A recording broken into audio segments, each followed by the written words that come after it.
There have been emotional scenes inside and outside the High Court at Rotorua this morning, where the couple who killed 3-year-old Moko Rangitoherere are being sentenced. There's been widespread anger over the charge being downgraded from murder to manslaughter. Anna Burns-Francis is at the High Court in Rotorua and joins us now live. Anna.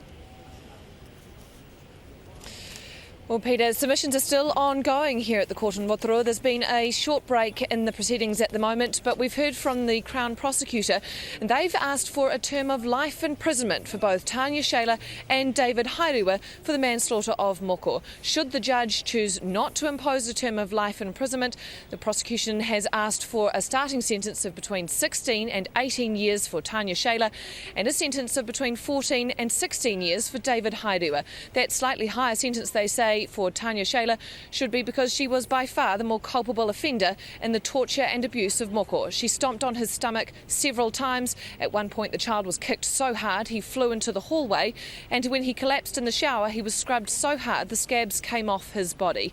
We've heard that both Shaler and Hairiwa suffered mental health issues. Shaler had depression, for which she was taking medication, and David Hairiwa had schizophrenia, and he was also taking medication. However, neither of them sought help for the abuse of Moko that they were carrying out, even though Shaler was attending counselling and at one point approached SIFS to ask that she be able to be appointed the permanent caregiver for Moko because she was concerned for his safety should he go back to his mother.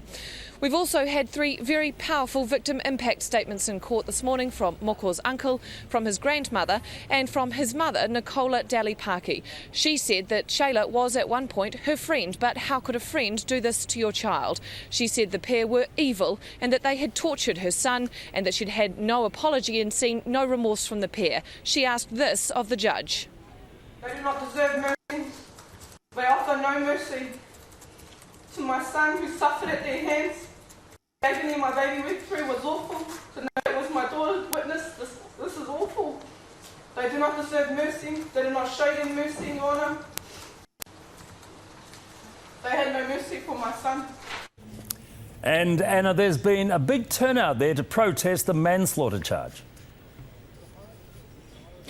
There certainly was this morning. Despite the pouring rain, there was a crowd of around 250 people that marched around the streets of Rotorua before arriving here at the court. Unfortunately, those torrential downpours meant that many weren't that willing to wait it out for what has become quite lengthy sentencing period. Many have hidden over in the cafes out of the rain and may come back now that the sun has cleared up. Anna Burns-Francis in Rotorua, thank you.